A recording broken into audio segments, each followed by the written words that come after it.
we have 17 different varieties of white flesh and yellow flesh nectarines and peaches. We've got the specialty, the donut-shaped white flesh peaches. My name is John Meredith, and I started Sweet Eats Fruit Farm, a pick your own peach orchard. I went to UT. I graduated, 2005. I majored in government, and then I went into finance. I was an equity trader for, 12 years. I've always been a fan of really good fruit, and most of what you get in the grocery store is junk, in lieu of a better word. And that's kind of when the light bulb moment came on of I can merge a passion of really good fruit with a business opportunity of being able to start a large pick-your-own farm. We have 78 acres total. We've got about 55-ish in peach and nectarine production. I've got a couple acres over there of pears, and then we're testing strawberries. And then beyond that, the rest of it is set up as more of an agritourism business where parents with kids can come out on the weekends and enjoy time on the farm. They can do pony rides, and we have a petting zoo and a hay maze and a jump pad and all kinds of other fun stuff.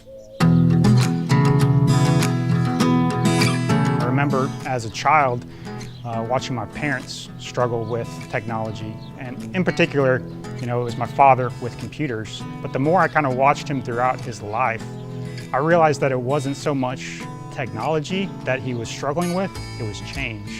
You see in any industry, in agriculture included, a general resistance to change.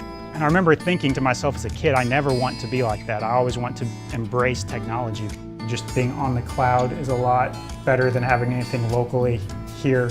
That way I can access it a lot easier from wherever I'm at.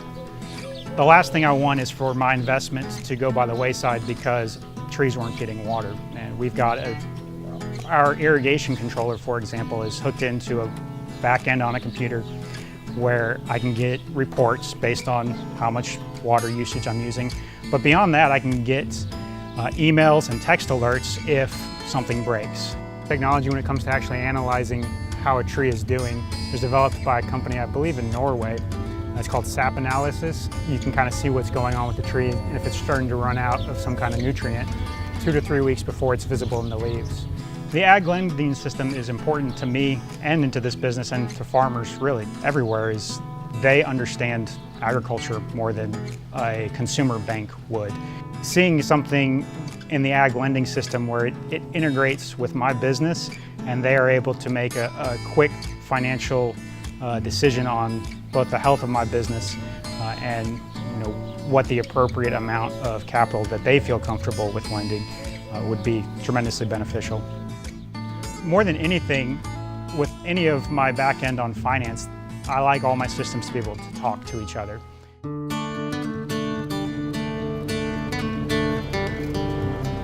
I think what I enjoy most about anything in life really is learning. Regardless of whether it's learning about new ways of doing something that's previously been done, or whether it's learning old ways. I just have a passion for learning and understanding how things work. Change is inevitable, really. That's one of the constants in life, is change. And there's a lot coming down the pipe when it comes to technology in agriculture. I think one of the things that I would encourage for anybody who would listen to me would be to be willing to embrace change and to come to the table with an open mind, because without that, you're going to get left behind. The industry, whatever industry it is, like my father's industry or another industry, will move on without you.